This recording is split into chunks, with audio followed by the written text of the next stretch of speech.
সম্প্রতি এক প্রবাসী দেশে এসে বিমানবন্দর থেকে বাড়িতে ফেরার পথে সড়ক দুর্ঘটনার শিকার হয়েছেন। এতে তার স্ত্রী, সন্তান, মা সহ পরিবারের প্রায় সবাই মারা গেছেন। ইন্না লিল্লাহি ওয়া ইন্না ইলাইহি রাজিউন। তিনি এজন্য ড্রাইভারের বেপরোয়া গাড়ির চালনাকে দায়ী করেছেন। ড্রাইভারের ভুলে কেউ মারা গেলে ইসলামের আলোকে তার শাস্তি কি? খুবই দুর্ভাগ্যজনক একটি বাস্তবতা যে আমাদের দেশে সড়ক দুর্ঘটনা এত বেশি হয় এবং সড়ক দুর্ঘটনায় মৃত্যু, আহত হওয়ার পরিমাণ এত বেশি যে পৃথিবীর খুব কম দেশেই সম্ভবত এরকম দুর্ভাগ্যজনক পরিস্থিতি আছে। তো এটা সত্য যে চালকদের বেপরোয়া গাড়ি চালানোর দায় এখানে অনেক বেশি, কিন্তু এর পাশাপাশি আরও অনেক কারণ আছে। অবকাঠামোগত ত্রুটি, আমাদের আইনের ত্রুটি, আইনের প্রয়োগ না হওয়া, এই জাতীয় অনেক কারণ রয়েছে যে কারণগুলো আসলে সড়ক দুর্ঘটনা বেড়ে যাওয়ার বা সড়ক দুর্ঘটনা অনবরত ঘটতে থাকার অন্যতম প্রধান কারণ। ড্রাইভারের ত্রুটির কারণে যদি অ্যাক্সিডেন্ট হয়ে থাকে, যেমন তিনি অসতর্কতা অবস্থায় ড্রাইভিং করেন, অথবা নির্ধারিত গতিসীমার চাইতে বেশি চালান, অথবা নেশা করে তিনি ঘুমের ভাব নিয়ে গাড়ি চালিয়েছেন বা ঘুমের ভাব নিয়ে গাড়ি চালিয়েছেন, এরকম যদি হয় তাহলে সেক্ষেত্রে সেটা কতল বিসবাব বা এমন হত্যার আওতায় পড়বে যেটা আসলে কোনো ব্যক্তি কোনো হত্যার জন্য কারণ হলো। সেরকম যদি হয় তাহলে সেক্ষেত্রে এই ড্রাইভারের উপরে দিয়ত ওয়াজিব হবে, রক্তপণ ওয়াজিব হবে। রক্তপণ হলো 100 ওঁটের মূল্য, এইটা তাকে দিতে হবে মৃত প্রত্যেকটা ব্যক্তির এগনিস্টে এবং বিপরীতে। তার দেওয়ার ক্ষমতা না থাকলে সে জেলে থাকবে, এবং তার যে অ্যাসোসিয়েশন আছে, তার যে ফ্যামিলি আছে, তারা সবাই মিলে সেটা দেওয়ার ব্যবস্থা করবে, আর না হলে সে জেলে থাকবে। আর ড্রাইভারের কোনো ত্রুটি যদি না থাকে তাহলে এটাকে সাধারণ বিপদ হিসাবে নসিবে ছিল, আসমানি বিপদ হিসাবে এটাকে ট্রিট করা হবে, এবং ড্রাইভারের উপরে সেক্ষেত্রে দিয়ত বা কাফারা কিছুই আসবে না। আমাদের দেশে অবশ্য সড়ক দুর্ঘটনা হলেই চোখ বন্ধ করে ড্রাইভারের উপরে দোষ চাপানোর একটা প্রবণতা আছে, যদিও এখানে কি ঘটেছে ঠিক আমরা জানি না। হতে পারে এখানে বেপরোয়া গাড়ি চালানোটাই ছিল প্রধান কারণ, সেটা তদন্ত করলে বেরিয়ে আসবে। দিয়ত যেটা, রক্তপণ যেটা, সেটা 100 ওঁট অথবা 10,000 দিরহাম অথবা 1000 দিনার, 3টা অপশন রয়েছে। তো 100 ওঁটের যে ব্যাপারটা, এটাই এখন প্রতিষ্ঠিত এবং পরিচালিত, বিশেষ করে মিডল ইস্টে, সৌদি আরব সহ অন্য যে দেশগুলোতে কোরআন এবং হাদিসের আলোকে বিচার কার্য পরিচালনা হয়, সে সমস্ত দেশগুলোতে এখন 100 ওঁটের মূল্য দিতে হয় মানুষের জীবন হানির জন্য যদি কেউ দায়ী হয়ে থাকে তাহলে। এরপরে প্রশ্ন করেছেন, গাজীপুরে চাঁদাবাজি নিয়ে লাইভ করার পর এক সাংবাদিককে কুপিয়ে গলা কেটে হত্যা করেছে দুর্বৃত্তরা। এই ধরনের ঘটনা ইদানিং বেড়ে চলেছে, কোনো কিছুতেই থামানো যাচ্ছে না। এসবের পুনরাবৃত্তি রোধে আপনার পরামর্শ কি? প্রথম কথা হলো, এই নিউজটার ব্যাপারে আমি যতটুকু দেখেছি যে এখানে লাইভ করার পরেই কুপিয়ে গলা কেটে হত্যা করার কথাটি সোশ্যাল মিডিয়াতে প্রচারিত হয়েছে। কোনো কোনো মিডিয়াতে থাকলেও সেই মিডিয়ার তথ্য এবং ভেতরের নিউজ পর্যালোচনা করে দেখা গেছে তারা ওই ব্যক্তির প্রোফাইল ঘেটে কোনো প্রকার লাইভ করার কোনো চিত্র বা আলামত খুঁজে পাননি।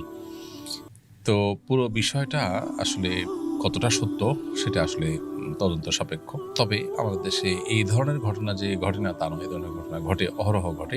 এগুলোর জন্য আমাদের আসলে রাজনৈতিক সমস্ত দলগুলোকে, রাজনৈতিক শক্তিগুলোকে ঐক্যবদ্ধ হতে হবে এবং তাদের সবাইকেই যার যার অবস্থান থেকে এই পরিস্থিতি থেকে উত্তরণের জন্য সিদ্ধান্ত গ্রহণ করতে হবে যে তারা এগুলো কোনোটাকে কেউ প্রশ্রয় দিবে না।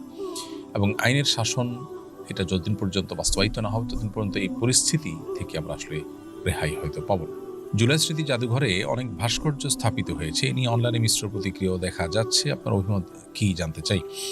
প্রিয় দর্শক, আমার অভিমত গুরুত্বপূর্ণ নয়, গুরুত্বপূর্ণ হলো যে জুলাই স্মৃতি জাদুঘরে ভাস্কর্য স্থাপিত হওয়া, এটা কি বিগত ফ্যাসিস্ট আমলের ভাস্কর্য পলিটিক্স যেটা ছিল তাদের, সেটারই অংশ কিনা বা সেটারই ধারাবাহিকতা কিনা। এটা দুর্ভাগ্যজনক হবে যদি তাই হয়ে থাকে, কারণ এদেশের মানুষ তাদের ট্যাক্সের টাকা আসলে অনেক দামি দামি ভাস্কর্য স্থাপন করা হবে, এটা আসলে দেশের মানুষ চায় না। এদেশের মানুষের আশা আকাঙ্ক্ষা, এদেশের মানুষের প্রত্যাশা, এদেশের মানুষের চিন্তাধারা, এটা আমরা আসলে নির্মোহভাবে, নিরপেক্ষভাবে একটু ভাবলেই কিন্তু আমরা আন্দাজ করতে পারি।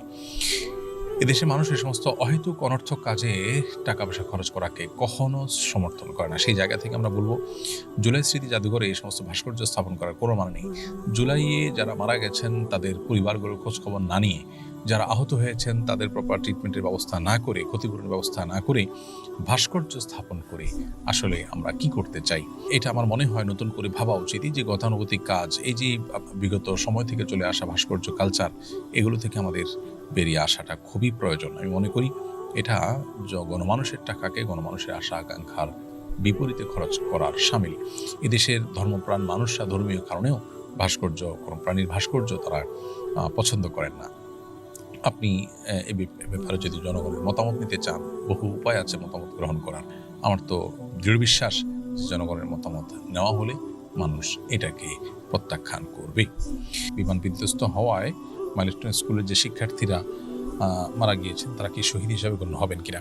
নবী করিম সাল্লাল্লাহু আলাইহি সাল্লাম 7 শ্রেণী মানুষকে শাহাদাতের মৃত্যু বলে ঘোষণা করেছেন, 7 শ্রেণী মৃত্যুকে, যেটি সূরা আবু দাউদ সহিহ হাদিসের কিতাবে বর্ণিত হয়েছে। সেই 7 শ্রেণীর মৃত্যুর মধ্যে আল্লাহর রাহে যারা আপনার জিহাদে শামিল হয়ে শরিক হয়ে যারা শাহাদ বরণ করেছেন তাদের বাইরে মূলত 7 শ্রেণীর কথা বলা হয়েছে। তাদের মধ্যে পেটের পীড়ায় মারা যাওয়া ব্যক্তি, পানিতে ডুবে মারা যাওয়া ব্যক্তি, আগুনে পুড়ে মারা যাওয়া ব্যক্তি, তারপর পক্ষাঘাতগ্রস্ত রোগে মারা যাওয়া ব্যক্তি, প্লেগ রোগে বা মহামারীতে মারা যাওয়া ব্যক্তি, এবং যে কোনো কিছু নিচে চাপা পড়ে মারা যাওয়া ব্যক্তি, এবং কোনো নারী যিনি আসলে সন্তান প্রসব করতে গিয়ে মারা যান।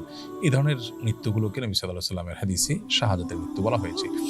এই যে বিমান বিধ্বস্ত হওয়ার ঘটনা, আমরা জানি যে আগুনে পুড়ে বেশিরভাগ শিক্ষার্থীরা মারা গেছেন।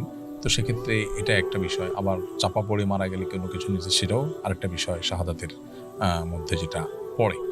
তো সেজন্য আশা করা যারা তারা ঈমান নিয়ে যারা মারা গেলেন তারা আল্লাহর কাছে শাহাদাতের মর্যাদা লাভ করবেন। আল্লাহ তাআলা তাদের প্রতি রহম করুন, তাদের শোক সন্তপ্ত পরিবারকে আল্লাহ তাআলা উত্তম বিকল্প দিন এবং সান্ত্বনা নসিব করুন, আমরা সে দোয়া করি। এনায়েতুল্লাহ লিখেছেন, সোশ্যাল মিডিয়ায় ইসলাম বিরোধিতার কারণে মাঝে মাঝেই সামাজিক অস্থিরতা তৈরি হয়। সাম্প্রতিক সময় রংপুরের গঙ্গাচড়ার ঘটনাটি এক্ষেত্রে উল্লেখযোগ্য। এ জাতীয় পরিস্থিতি থেকেই পরিত্রাণ পেতে রাষ্ট্র বা আমাদের করণীয় কি হতে পারে? ভাই এনায়েতুল্লাহ, খুবই গুরুত্বপূর্ণ একটি কথা আপনি এনেছেন। সোশ্যাল মিডিয়াতে যে ইসলাম বিরোধিতা প্রায় দেখা যায়, এবং বিরোধিতার চাইতে বেশি হলো যে ইসলাম বিদ্বেষ, এটা ছড়াছড়ি দেখা যায়। এটির কারণে খুব স্বাভাবিকভাবে একটা ধর্মপ্রাণ সমাজে অস্থিরতা তৈরি হয়। এ বিষয়ে আমাদের আইনের কঠোর প্রয়োগ যেমন দরকার, এবং বিশেষ করে ব্লাসফেমি আইন করা এবং সেটার বাস্তবায়ন করা, এটা যেমন দরকার। এটা হলে এ ধরনের অস্থিরতা থেমে যাবে, এ ধরনের অপরাধ প্রবণতা কমে যাবে। আবার একইভাবে আমাদের সমাজে যারা অন্য ধর্মাবলম্বী আছেন, কিংবা যারা মুসলিম ঘরে জন্মগ্রহণ করেও তারা মুসলিম পরিচয় দিতে স্বাচ্ছন্দ্য বোধ করেন না বা মুসলিম পরিচয় দেন না, তাদের উচিত যে তাদের ইসলামের প্রতি তাদের ভিন্নমত থাকতে পারে, কিন্তু থাকতে পারে বলতে আমি বোঝাতে চাচ্ছি যে তাদের সেই ভিন্নমতের কারণে তারা হয়তো ভিন্নমত পোষণ করছেন, কিন্তু একই সাথে তারা ইসলাম বিদ্বেষ চর্চা যেটা সোশ্যাল মিডিয়া হয়ে থাকে এক শ্রেণীর নাস্তিকদের দ্বারা, এক শ্রেণীর অন্য ধর্মাবলম্বীদের দ্বারা, এই বিষয়টার ব্যাপারে তাদেরও কঠোরভাবে অবস্থান গ্রহণ করা উচিত যে এটা কোনোভাবে যেন না হয়। কারণ এটি যদি চলতে থাকে আর সমাজ যদি অস্থির হতে থাকে, তাহলে সেক্ষেত্রে আমাদের কারোর জন্য এটা কল্যাণকর হতে পারে না। এই জন্য সোশ্যাল মিডিয়াতে কোনো ক্ষেত্রেই আসলে বাড়াবাড়ি এটা কাম্য নয়, এবং আপনার ইসলামের প্রতি আপনার আনুগত্য নেই, সেটা আপনার একান্ত ব্যক্তিগত বিষয়। আল্লাহর সঙ্গে আপনি সেটা বোঝাপড়া আপনার হবে, কিন্তু তাই বলে আপনি ইসলামকে আঘাত করে, ইসলামের কোনো বিষয়কে আঘাত করে একজন মুসলিম হিসাবে আমাকে আপনি আঘাত করবার ইখতিয়ার আপনি রাখেন না। পশ্চিমা পৃথিবী যারা মত প্রকাশের স্বাধীনতার কথা বলে, তারা এই ধরনের বিষয়গুলোকে অনেক বেশি তারা প্রশ্রয় দেয়। একইভাবে তারা তাদের দেশের কোনো আইন, তাদের দেশের কোনো বিষয়, সেটার বিরুদ্ধে আপনাকে কথা বলতে দিবে না। সেখানে কিন্তু মত প্রকাশের স্বাধীনতার আর প্রশ্ন থাকে না, বরং শুধুমাত্র নবী করিম সাল্লাল্লাহু আলাইহি ওয়াসাল্লামকে অবমাননা করার ব্যাপারে, মুসলমানদেরকে আঘাত করার ব্যাপারে আপনার মত প্রকাশের স্বাধীনতার কথা তারা বলে। অতএব